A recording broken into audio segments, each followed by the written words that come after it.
Welcome to Loft Media. My oh my, what a lot of things have happened in Queensland politics. The Queensland state government and integrity issues. I mean, I for one know that the Queensland government is corrupt to the core, and boy, it's coming out loud and clear now. So there was quite a few months ago now, I did an article on do you trust the government, and had quite a significant interest in it, and it made plenty of people sort of sit up and notice, and now as this pandemic thing has rolled on and they keep changing the goalposts and just keep trusting us, we're looking after you, all of this, I must say I've become cynical in regards to whether the government is here to help or hinder, and I've decided it's about hindering, and they are covering their backsides at 1,000,000 miles an hour is the Queensland state government led by Anna Palaszczuk. My oh my.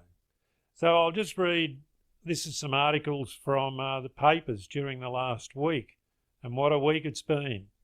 So headlines in this particular paper of the Courier Mail, the 25th of January, and this is by Hayden Johnson, who was a journalist at the Fraser Coast Chronicle here when I was the mayor. Hayden used to give me a hard time. He did know a lot of the truth, but he decided not to print it for whatever reasons he had. But all these things are coming to the top. So this article written by Hayden says, too busy for the report. Palaszczuk is yet to read the CCC probe. So for those that, just a bit of background, the PCCC, Parliamentary Crime and Corruption Commission, oversees the CCC, that's the Queensland Government's Crime and Corruption Committee. So PCC, Parliament, have done a report, and it's a scathing report, which the Premier has just been a little bit too busy to read. This is how much they hold in contempt with their arrogance of their elite positions of just dictating to the masses. I'll read the article done by Hayden Johnson. Premier Anastasia Palaszczuk is yet to read a damning report into the conduct of the Crime and Corruption Commission and has declined to reveal if she has confidence in its under-fire chairman. The state government has been under pressure to reveal the fate of Alan McSporran since December the 2nd, when an investigation into the CCC's charging of 7 Logan councillors with fraud found the watchdog failed to act independently and impartially. It identified failures within the CCC's leadership and prompted the government to seek advice and consider the future of Mr McSporran at a cabinet meeting in the new year, the first which takes place on Monday. So Ms Palaszczuk on Friday revealed she hadn't read all of the Parliamentary Crime and Corruption Committee because I've been dealing with a peak wave of COVID-19 cases. Ms Palaszczuk, who appointed McSporran in 2015, would not comment about her confidence in him until the Cabinet considered his tenure. However, ministers will be dealing with the Omicron outbreak and not the CCC, despite the report being handed down almost 2 months ago. See, the Queensland government just holds these things in contempt. So the PCC chairman, John Craws, said it was time for the government to respond. If the Premier has confidence in the CCC chairman, she should say so, he said. If she doesn't, she should ask him to go. Well, lo and behold, Mr McSporran, I'll just advance, Mr McSporran has jumped out of the CCC. He resigned. This is, and I'll get to that article in a minute. But there was another charges. There were more charges that had been pushed onto the Moreton Bay Mayor, Alan Sutherland. He was facing 2 counts of misconduct in public office. So he was investigated and charged by the CCC in 2019 Mr Sutherland was the mayor of the Moreton Bay Council, which is a huge council in Queensland. The Moreton Council has nearly or even more population than the whole of Tasmania altogether. It's a huge council, and he's run it particularly well, I think. And he was one that when I was trying to compare councils with councils, I found that his council was one that was run the best out of all the councils. He had a policy of no secrets and no surprises, which really put the pressure on bureaucratic staff. A motion of no confidence in the chairman was passed by the Local Governments Association of Queensland's Policy Executive, a group of the mayors and councillors representing the state's councils, the state's 77 councils, a day after the report's release. In the response to the report, the CCC said Mr McSporran would continue, and a spokesman said it looks forward to an ongoing and productive relationship with the PCC. My oh my, the words just keep flowing like verbal diarrhoea from these people. It's amazing. LNP Integrity spokeswoman Fiona Simpson, who I hold in high regard, accused Mr Palaszczuk of delaying tactics. If the Premier has any respect for integrity and the accountability of her government, she will tell Queenslanders on Monday Alan McSporran's position is untenable, she said. The Premier's inability to make a decision on this is damaging the reputation of the CCC and the state government. Let me tell you, the CCC does not have a good reputation. It does have a reputation, but it's not a good one. And the state government of Queensland is absolutely hit rock bottom. So, with the issues of integrity. Now, that was on the 25th of January. And here goes the actions from then. On the 28th of January, integrity concerns demand a proper unbiased review. So this was in the Courier Mail again. There is a dangerous perception within this third-term Palaszczuk government that because they are not the LNP, they would never do anything dodgy.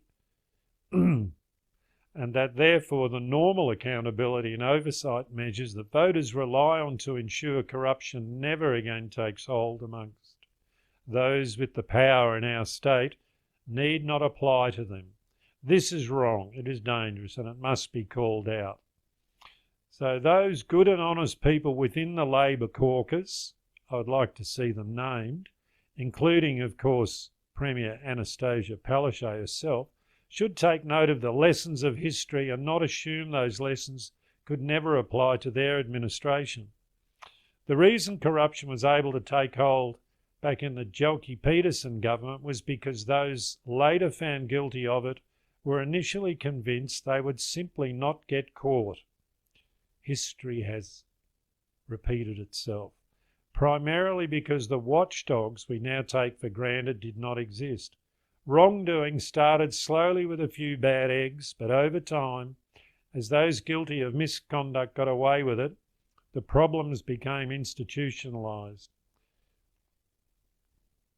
There is zero evidence that things in Queensland today are as bad as those dark old days. Clearly they're not. It really makes me choke to read those sorts of things. The lessons of Fitzgerald are lessons that as Queenslanders none of us should ever forget, particularly those few who find themselves in powerful positions, from newspaper editors all the way up to the ministers of the Crown. Eternal vigilance is a price we must all be prepared to pay, and as the Fitzgerald report itself warns, the community cannot afford to be complacent or lapse into self-fulfilling cynicism.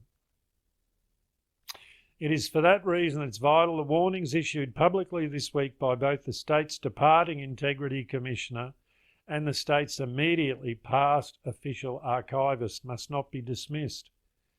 So after McSporran resigned, then Nicola Stepanov, who was the Queensland Integrity Commissioner, she resigned.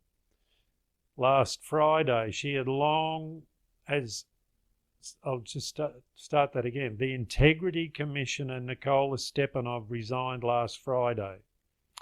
As she had long planned, she could have gone quietly into the night, but instead on Wednesday, the woman whose job it was to advise state MPs and bureaucrats on conflicts of interest and maintain the lobbyist register saw fit to issue a public statement. That statement back calls for an independent review into allegations the Public Service Commission had meddled in her independent office by seizing laptops and mobile phones and then compromised or deleted public records that they contained.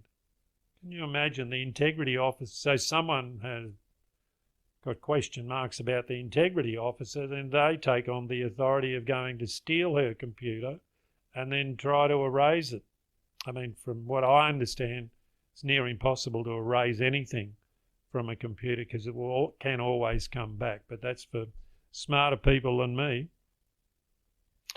So her office had been assessing allegations of unlawful political lobbying activity within the government ministers.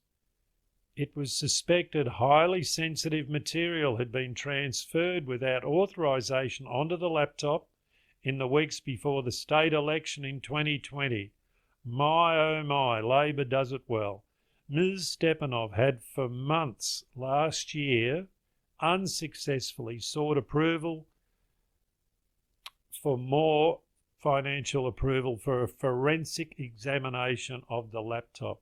Ms. Stepanov wrote in her statement, "It is essential that advisees and the public generally have absolute confidence that the Integrity Commissioner is able to discharge their functions without undue interference by any person or entity. There have been calls for a formal review or investigation into the way that public service has discharged their functions and responsibilities in relation to the office of the Integrity Commissioner in recent times, and I support that call." See, the likes of bullies who Labor is full of, these people that think they're well above the law. I mean, the union officials even don't have to be vaccinated and they can do whatever they like. It's the same as the politicians don't have to be vaccinated, but it's rules for everybody else but not for them. So in regards to issues of integrity, they think they can just walk into anyone's office and grab people's computers and erase them. That's the sort of bully tactics that is rife throughout the ALP state government in Queensland. And don't we know it here in Maryborough? We've got a self-professed bully who is quite happy to be titled even he's happy to be known as a bully. So he's happily in the Queensland state government in that comfortable position. They're just bullies, nothing to do with integrity. And now, not a day later, comes a blistering public statement from the former state archivist Mike Summerell, a man who had until now not uttered a word since his departure last year. So he got a bit gamer now. He wrote, "I've seen calls for public inquiries into integrity in Queensland, and I feel that such an inquiry is well overdue." I place the emphasis there. "For many senior public servants in Queensland," I'll read this again, "for many senior public servants in Queensland, the concept of an impartial, apolitical and professional public service is career suicide. And in my experience, politicians have absolutely no interest in promoting transparency and the accountability in government." As I've been saying for a long time, whistleblowers in Queensland, you've got to be made of super tough stuff because they will come after you and your career will end. So these are troubling words, seriously troubling words. Now, this will be a challenge for the State Cabinet, accepting that the concerns raised by Ms Stepanov and Mr Summerall are well worth properly responding to will be tough to do politically. But those few who for a time have the privilege to sit at the Cabinet table have a particularly important responsibility to be eternally vigilant guardians of the warnings issued by Mr Fitzgerald. And as joint custodians of that history, we'd humbly suggest the Premier now has no choice but to appoint a truly independent QC with no partisan links to lead an integrity inquiry. Our state's history and its future demands no less. It's a good article. This is another one on the Alan Sutherland, who was the mayor of Moreton Council. He's 65-year-old. He was charged with 2 counts of misconduct. So he resigned from his job as mayor before he gets sacked by the minister. No doubt he'd had enough. And so 2 years later, the charges fall over yet again. So by the Triple C, just slaughtering of a person's character who was a great mayor through the course of time in the Moreton Council. You just note that these are all on the conservative side of things that the enemy goes after, which is the state government ministers, all these people that are currently sitting in their high places. 28th of January, Courier Mail, another article. They're just not worried. This is the arrogance. This is an article by Jessica Marsalek. Accountability, transparency, and independent public service. I mean, Queensland government, they don't care. They do not care. So that's another article in the Courier Mail. These have just heaped up. This is another one in the Courier Mail, 31st of January. Integrity issues can't be dismissed. It goes on and on and on, all about these people. The Labor Party of previous generations in this state has an enviable record when it comes to transparency in government. I mean, you don't need to go back too far. Sometimes these people, they live in a dream. They're living a dream. This article, the government's conduct during nearly 7 years in office betrays both the legacy of the Goss era and Palaszczuk's promises on integrity before she was elected. There is no way known Palaszczuk would have been re-elected if it wasn't for the coronavirus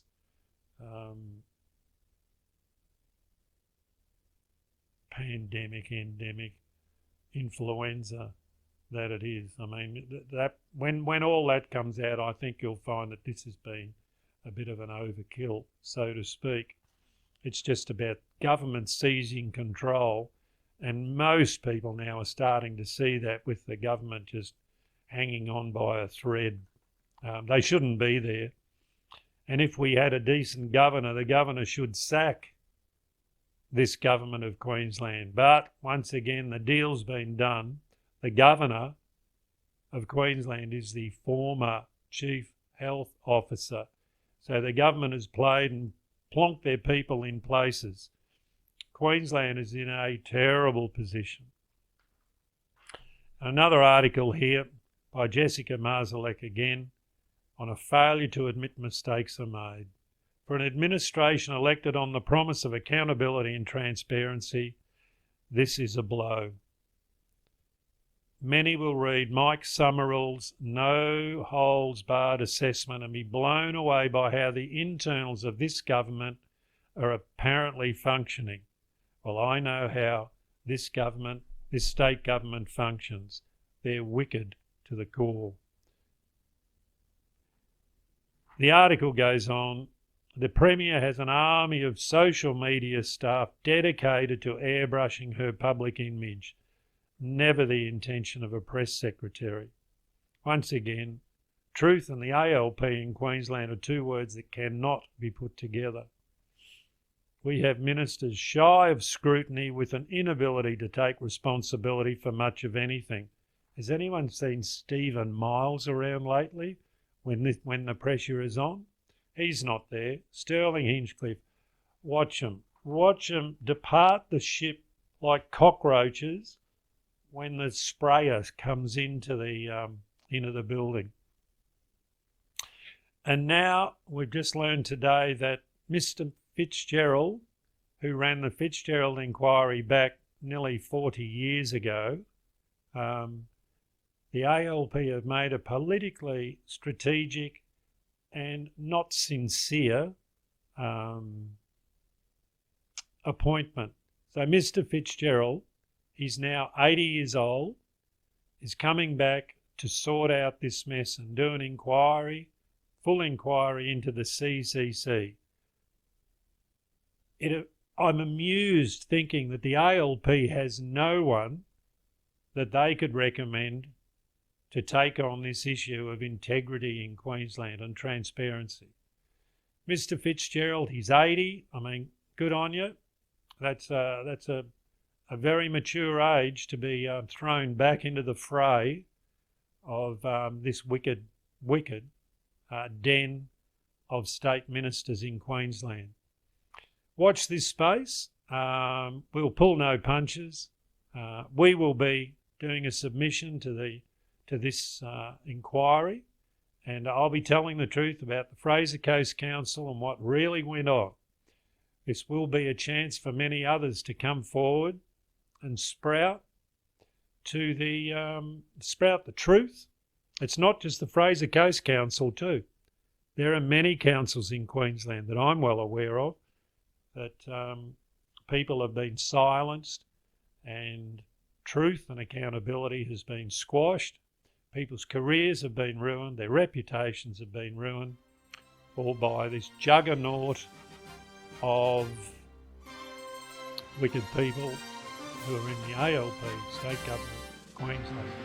So watch this space. We'll keep rolling. The truth, as we've always said, the truth is a bad prisoner. It will escape, and it's escaping now. Thank you.